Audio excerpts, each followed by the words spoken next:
Halo teman-teman, ini laporan lagi nih mengenai PPID lagi ya. PPID adalah pejabat pengurus informasi dan dokumen ya, di mana kita bisa bertanya apapun mengenai PPID ini, kita bisa minta dokumen apapun dari PPID ini. Oke? Ini adalah pertunjukan ya, pertunjukan atau show seberapa bodohnya dan seberapa tololnya para pejabat PPID ini ya, di mana mereka tidak dapat menjawab pertanyaan-pertanyaan gue. Jadi buat apa gue gaji kalian semua ini? Buat apa mereka ini dikasih makan pakai uang rakyat ya, kalau dia tidak bisa menjawab pertanyaan kita? Oke, pertanyaan gue sangat simpel ya. Ada tiga pertanyaan gue. Kita lihat teman-teman. Yang pertama, apa dasar hukum yang menjadi larangan merekam di kantor pelayanan pajak di Indonesia? Contohnya di KPP Taman Sari ada tuliskan nomor dan tahun dasar hukumnya disertai pasal dan ayat beserta penjelasan resminya. Kemudian, apakah pasal 34 Undang-Undang KUP dapat ditafsirkan menjadi wajib pajak dilarang merekam audio visual di kantor KPP ya? Jika iya, apa dasar dokumen atau contohnya jurnal akademis yang menjadi dasar penafsiran tersebut? Jika tidak, jika tidak, cukup dijawab tidak dapat, gitu ya. Apakah pasal 34 Undang-Undang KUP dapat ditafsirkan menjadi WP dilarang membuka mata dan telinga dan hidung alias harus menutup mata dan telinga dan hidung sepanjang berada dalam lingkungan kantor pelayanan pajak? Jika iya, apa dasar hukumnya? Jika tidak, ya tinggal jawab tidak dapat ya. Pertanyaan gua sangat-sangat simpel, teman-teman ya. Lihat jawabannya dia, PPID ini ya, jawaban PPID atas nomor registrasi 1147. Jawabannya informasi yang diminta belum dikuasai. Kok bisa? Kok bisa? Kok bisa? Jadi buat apa sih mereka ini duduk digaji makan uang rakyat tapi tidak bisa menjawab pertanyaan dari masyarakat? Buat apa lu kerja di situ kalau nggak bisa memberikan informasi yang dibutuhkan oleh masyarakat? Memang kacau nih orang-orangnya. Titik Susanti lagi orang ini ya. Aduh, tanggapannya seperti ini.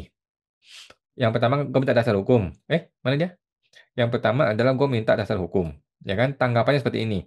Pasal 34 Undang-Undang KP telah diubah bla bla bla bla bla bla bahwa setiap pejabat dilarang memberitahukan kepada pihak lain bla bla bla ya. Larangan itu berlaku juga terhadap tenaga ahli dan sebagainya. Kemudian pasal 65 ayat 1 ayat 2 ayat 3 ada pakai juga setiap orang dilarang secara melawan hukum memperoleh dan mengumpulkan data pribadi bla bla bla.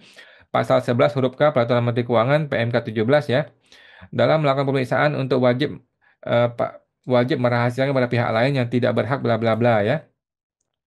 Dalam hal dilakukan peliputan maupun perekaman suara audio oleh selain petugas DJP, maka data atau informasi WP, data informasi WP lawan transaksi, data informasi pribadi pajak dan atau petugas atau pajak terlibat tidak dapat terjamin keamanan dan kerahasiaannya.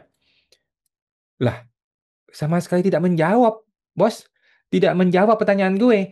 Pertanyaan gue itu mengenai apa dasar hukumnya. Dijawab dengan pasal dan ayat bahwa ada larangan merekam di kantor pajak.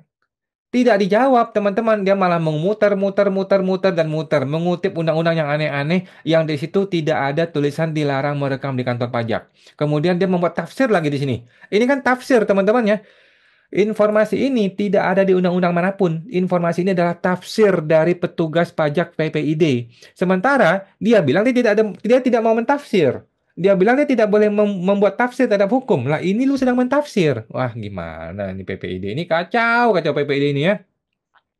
Yang kedua, apakah pasal 34 KUP dapat ditafsirkan bla bla bla? Informasi yang diminta itu belum dikuasai, katanya enak bener, dia ngomongnya belum dikuasai oleh PPID. Maksudnya, pertanyaan saudara itu merupakan penafsiran terhadap peraturan undang-undang. Tugas dan wewenang PPID tidak termasuk menafsirkan materi muatan dalam peraturan perundang-undangan. Goblok. Tadi lu mentafsir. Kan ini lu mentafsir nih. Barusan di atas ini lu mentafsir. Ya, ini nih. Dalam hal dilakukan peliputan maupun perekaman audio visual oleh selain petugas pajak, maka satu, dua, tiga tidak dapat terjamin keamanan dan kerahasiaannya. Ini kan tafsir. Ini bukan bunyi undang-undang. Ini bukan bunyi hukum. Di sini lu mau mentafsir. Begitu di bawah, lu bilang lu tidak mau mentafsir. Kan bangsat.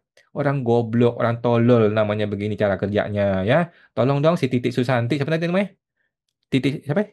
Titik, Titik Susanti, aduh yang benar dong jawab pertanyaan masyarakat ya. Anda ini pelayan publik, pelayan publik. Kalau gua tanya, ya lu jawab sesuai pertanyaan gue, bukan diputar-putar-putar-putar. Si Titi ya. Ini sama nih, yang ketiga juga sama ya. Intinya dia tidak mau mentafsir katanya ya. Tidak termasuk tugas dia untuk mentafsir. Oke. Ini keberatan gue. Gue mengajukan keberatan ya. Bahwa permintaan informasi gue itu tidak ditanggapi sebagaimana diminta ya. Yang pertama adalah tanggapan atas PPID. Yang pertama adalah dia menyebutkan pasal 34, pasal 65, kemudian pasal 11 huruf K dan sebagainya. Alasan keberatan gue seperti ini. Yang pertama, dalam semua dasar hukum yang diberikan tersebut ya, yang dia bilang pasal 34 lah, pasal 65, tidak ada frasa larangan merekam di kantor pajak. Saya tidak meminta PPID untuk membuat tafsir terhadap berbagai jenis aturan hukum, ya. Karena PPID bukan ahli hukum. Jelas ya, gue tidak pernah minta PPID mentafsir hukum. Saya meminta dengan tegas, dasar hukum yang menyebutkan frasa larangan merekam di KPP itu ada di mana? Penjelasan resmi hukumnya bagaimana? Bukan tafsir pribadi lu. Si Titi ya. Kemudian yang aneh adalah PPID kok memunculkan PMK 17.